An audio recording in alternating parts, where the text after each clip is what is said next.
Hello, welcome to Spoken English series. Today we will do daily use sentences part 4. Part 4. इसमें इस series में हम कुछ sentences कर रहे हैं जो बच्चों के रोजमर्रा की जो कन्वर्सेशन होती है, जो बातचीत होती है, उसमें काम आ सके। पहला सेंटेंस देखते हैं। फर्स्ट सेंटेंस है the wearer alone knows where the shoe pinches. Shoe मतलब जूता, पिंचेस मतलब काटना, जूता जो काटता है, वीरर मतलब पहनने वाला। ठीक है, तो जूता जो पहनता है उसी को पता होता है कि जूता कहाँ काट रहा है और कितना काट रहा है।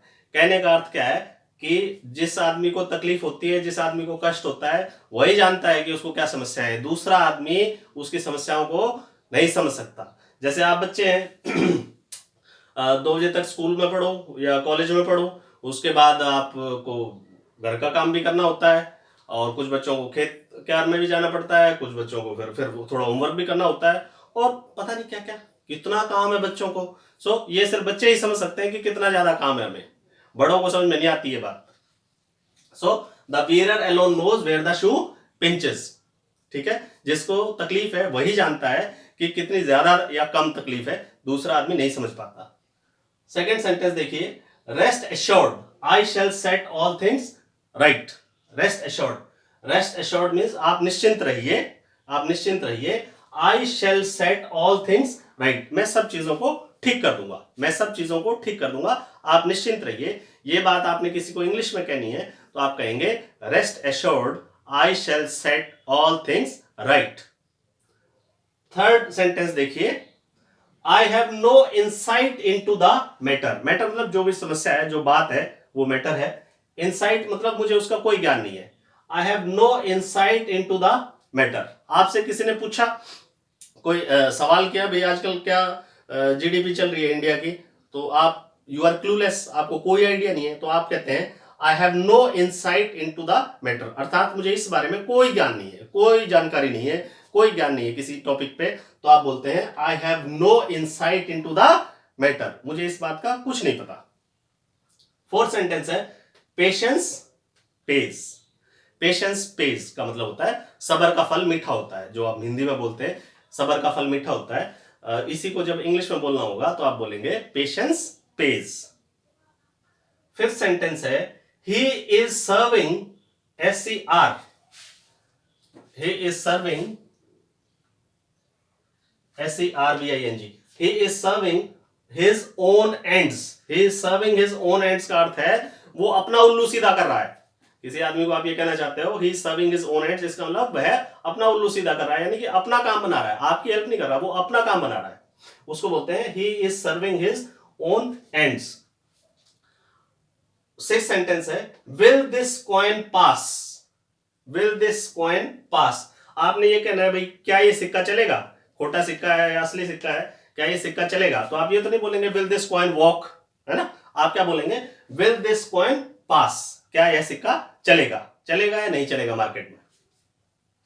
सेवेंथ सेंटेंस है do not take it as a child's play, do not take it as a child's play, इसको आप बच्चों का खेल ना समझें।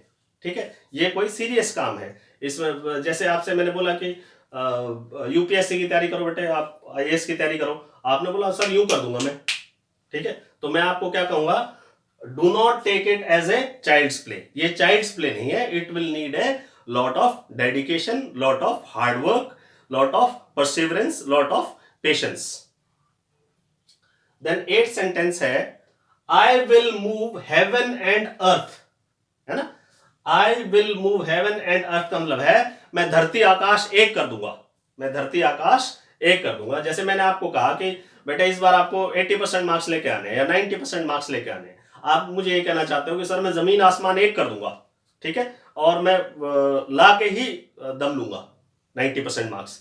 तो जब आप ये कहना चाहते हो कि मैं धरती आकाश एक कर दूंगा, कोई कमी नहीं छोड़ूंगा मेहनत में या उस चीज के लिए, उस टारगेट को प्राप्त करने के लिए, तो आप इंग्लिश में उसको ऐसे कहते हो कि आई विल मूव हेवन एंड अर्थ, अर्थात मैं भरसक प्रयास करूंगा, जितने मैक्सिमम पॉसिबल प्रयास मैं कर सकता हूं वो पूरा प्रयास करूंगा।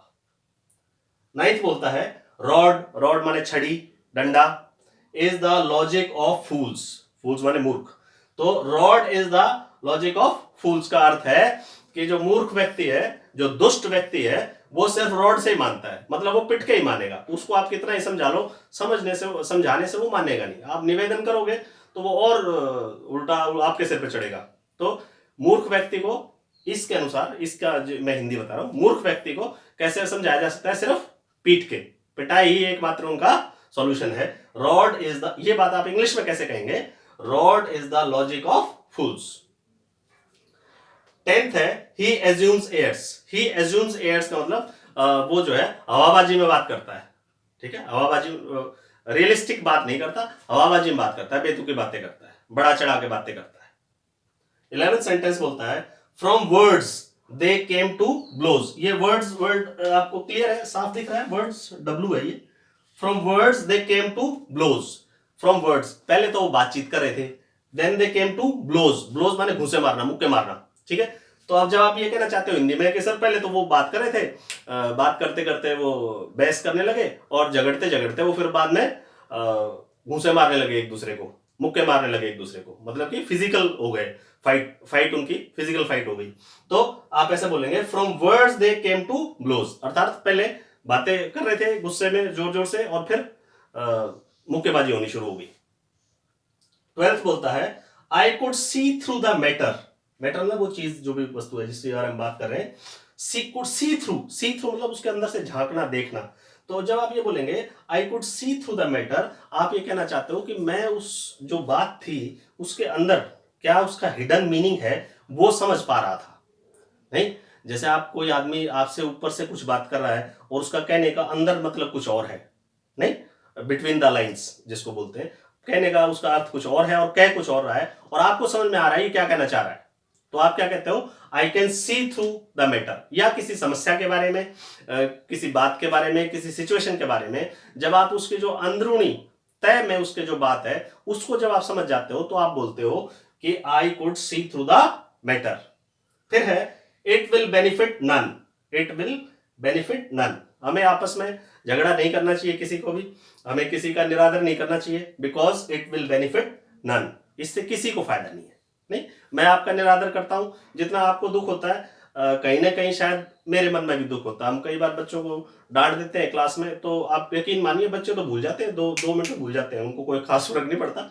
टीचर को उससे ज्यादा फील होता है बाद में। तो इट विल बेनिफिट नन, मैं बोलना चाह रहा हूं कि ऐसे व्यवहार से न उसे लाभ है ना मुझे लाभ है, कोई भी ऐसी चीज जिससे किसी को लाभ नहीं है। We must be all respectful to each other. 14 sentence बोलता है a crease is formed on a cloth. कपड़े पे क्रीज बनाई जाती है, मेरे भी है थोड़ी बहुत सी, दिख रही है? एक क्रीज, ये जो कपड़े बनाई जाती है क्रीज है। अच्छा, क्रीज की स्पेलिंग देखो, कुछ बच्चों को आज ही जिंदगी में पहली बार पता चला होगा कि क्रीज बोलते आ रहे हैं कि क्रीज इंग्लिश का वर्ड है और क्रीज की स्पेलिंग भी होती है CREASE। ये है क्रीज की स्पेलिंग, जिसको हम बेधड़क यूज करते हैं हिंदी का वर्ड सोच के। ये जो कपड़े की क्रीज होती है वो है a crease is formed on a cloth, कपड़े पे क्रीज बनाई जाती है। 15 बोलता है he fired a volley of questions. Question मतलब आपको बताइए, fired a volley of questions का क्या अर्थ है कि उसने खूब सारे प्रश्न पूछे लगातार, एक प्रश्न फिर दूसरा फिर तीसरा फिर चौथा, बार बार पूछता रहा, लगातार पूछता रहा, इसको बोलते हैं he fired a volley of questions. जैसे आपने बोला I had to face a volley of questions during the interview, अर्थात इंटरव्यू में मुझसे बहुत सारे सवाल पूछे गए। जो बहुत सारे सवाल लगातार पूछे जाते हैं उनको बोलते हैं वॉली ऑफ क्वेश्चंस, और इसके साथ वर्ड यूज होता है फायर्ड। फायर्ड है वॉली ऑफ क्वेश्चंस। एक बार फिर से रिवाइज करके देखें। The wearer alone knows where the shoe pinches, अर्थात जिसको तकलीफ है उसी को पता है कि क्या कष्ट है, कितना कष्ट है, दूसरा आदमी उसकी तकलीफ को नहीं समझ सकता। सेकेंड सेंटेंस बोलता है rest assured I shall set all things right. आप निश्चिंत रहें, रेस्ट एश्योर्ड आप निश्चिंत रहें, I shall set all things right, मैं सब चीजें ठीक कर दूंगा। थर्ड सेंटेंस है I have no insight into the matter. मुझे इस बारे में कोई जानकारी नहीं है, मुझे इस बारे में कोई ज्ञान नहीं है। ये जब आपको इंग्लिश में कहना है तो आप कहेंगे I have no insight into the matter.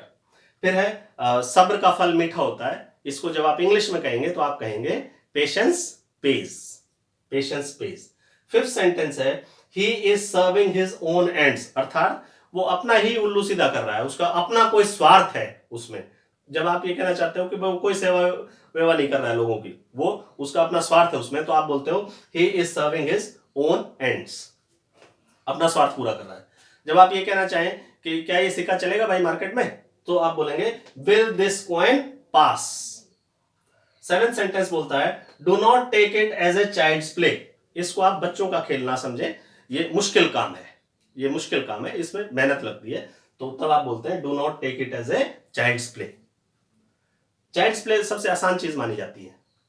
Eighth, I will move heaven and earth, मैं धरती आसमान एक कर दूंगा। किसी भी काम को करने के लिए जब आप ये कहना चाहते हैं कि मैं धरती आकाश एक कर दूंगा, तो आप कहेंगे I will move heaven and earth, I will move heaven and earth to crack this exam. Ninth, rod is the logic of fools, मूर्ख लोग जो है वो सिर्फ पिट के ही मानते, बिना पिटाई के नहीं मानते, समझाने से वो नहीं मानते। टेंथ, ही एज्यूम्स एयर्स, वो हवाबाजी करता है, ठीक है, सही सच्ची बात नहीं करता, बनावटी बातें करता है, दिखावटी। 11th है from words they came to blows, पहले तो वो वर्ड से बात कर रहे थे, शब्दों से बात कर रहे थे, और फिर बाद में ब्लोज पे आ गए, घूंसे मारने लगे एक दूसरे को, पिटाई करने लगे एक दूसरे की। 12th है आई could see through the matter, अर्थात मैं उस बात के अंदर तक झांक के देख सकता था कि बात क्या है, असली अंदरूनी बात क्या है। 13th बोलता है इट विल बेनिफिट नन, किसी को फायदा नहीं होगा, हम आपस में लड़े इससे किसी को फायदा नहीं होगा, ठीक है, it will benefit none. 14th है a crease is formed on a cloth, कपड़े पे क्रीज बनाई जाती है। 15th है he fired a volley of questions, अर्थात उसने बहुत सारे सवाल पूछे लगातार।